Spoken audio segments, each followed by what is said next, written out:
اهلا بكم حبايب قلب البيبي شارك من جوه، اهلا بكم في فيديو جديد بعد غياب شويه. فيديو كده تاكيل الاسماك اللي عندي بالخلطه بتاعت استاذ وسيم نجيب.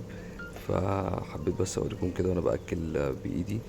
الموضوع لطيف جدا، الاسماك بتبقى واخده عليك من كتر ما هو اصلا عندها اقبال رهيب على الخلطه دي.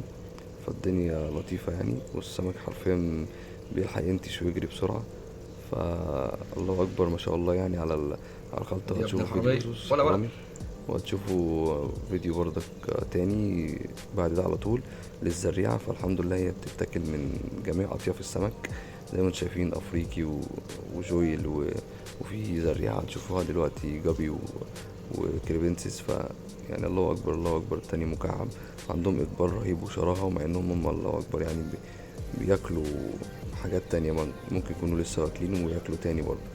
فبصراحة ممتازة ممتازة ممتازة يعني، أرشحها وبشدة يعني. ده برضك الزريعة بتاعت الجابي والكريبنسيس في إقبال كويس يعني، ما شاء الله الله أكبر، ربنا يزيد ويزيدكم.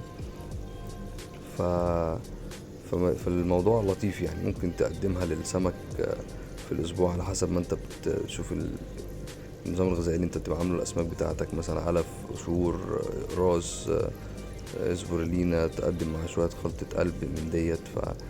فالموضوع لطيف يعني. ادعولي وادعوا لأنفسكم، ولو حد يجرب الخلطة يقدر يتواصل معايا، واسيب لكم رقم أستاذ وسيم برضه في الكومنتات أو في البوست ده لو هو على اليوتيوب.